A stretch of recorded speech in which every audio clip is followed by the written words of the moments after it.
പാപികൾക്ക് ഭാവി കാലമുണ്ട്.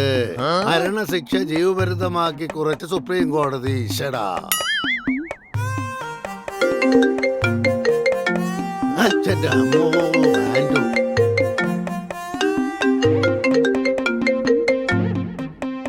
ഹലോ ആൻഡോ അച്ഛാ പറയ്. ഇത് രാമനാണ്. രാമൻ എന്താ അങ്ങനെ സംസാരിക്കുന്നത്?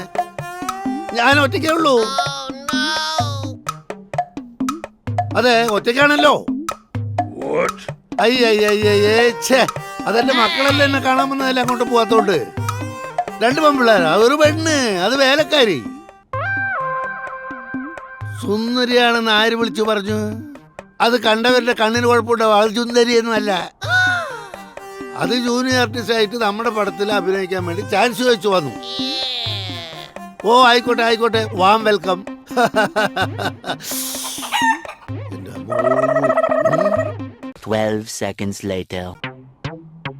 ആ ആൻഡോ സാർ ഇരിക്കി. നീ എന്നെ ഇരുത്താൻ നോക്കണ്ട. കൊറേ നാളായി. സൗത്ത് ഇന്ത്യയിലെ നമ്പർ 1 പ്രൊഡ്യൂസറാണ് ഞാൻ. എന്റെ അടുത്ത് വില വെച്ച രാമ നീ പാലക്കാട് കാടില്ല. നേരെ നോക്കടാ. ഒരു അബദ്ധം പറ്റിയതാണ് സാറേ. അബദ്ധം പറ്റിയതാ? അതെ, അതെന്റെ മക്കളാണ് സാറേ, ക്ഷമിക്കണേ. അപ്പൊ ആ പെൺകുട്ടികളോ? ജോലിക്ക് വന്നാണ് സാറേ. ഒരു സുന്ദരി പെൺകുട്ടി ഉണ്ടല്ലോ. ഒരു സുന്ദരി ഉണ്ടോ? അയ്യോ എനിക്ക് അറിയില്ല സാറേ, ഞാൻ നോക്കാം. അതൊന്നല്ലേ ഉള്ളൂ, ബാക്കിയുള്ളവരോ? അത് അഭിനയിക്കുന്ന ജൂനിയർ ആർട്ടിസ്റ്റ്. അതാ. അവർക്കെന്താ ഇവിടെ പരിപാടി? വീട്ടിൽ പോകാൻ വണ്ടി കിട്ടാണ്ടിരുന്നപ്പോ ആ സമയത്ത് അയക്കണ്ടല്ലോ എന്ന് കരുതി ഇവിടെ നിൽക്കാൻ പറഞ്ഞത്. അതാണ് സാറേ. നാളെ തന്നെ അത് പറഞ്ഞു വിട്ടേക്കാം, ഒന്നും പേടിക്കണ്ട. പിന്നെ നിന്റെ കഥ എഴുത്ത മാങ്ങത്തിലുണ്ടല്ലോ, നിർത്തിക്കണം. പിന്നെ നിന്നെ പറ്റി ധാരാളം കംപ്ലൈന്റ് കിട്ടിയിട്ടുണ്ടോ? നീ ഇവിടെ വെള്ളം അടിക്കുന്നുണ്ടല്ലേ?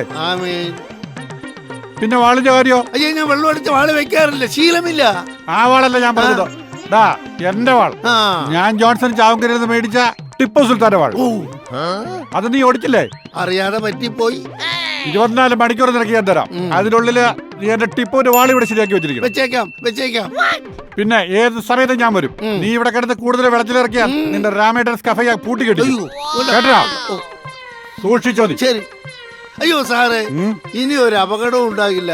ഞാൻ എല്ലാം നോക്കിക്കോളാം, പൊന്നുപോലെ നോക്കിക്കോളാം. പുറത്താക്കരുത്, കഫേ പൂട്ടിക്കെട്ടരുത്. ഇനി ഒരു കംപ്ലൈന്റ് ഇതിനെ പറ്റി ഓക്കെ?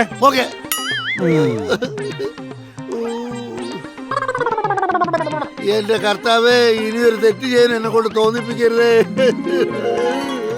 ഈശോ മിശിഹായ്ക്ക് സ്തുതിയായിരിക്കട്ടെ. ബൈബിളാണ് സത്യം, ഇനി ഒന്നും ചെയ്യില്ല.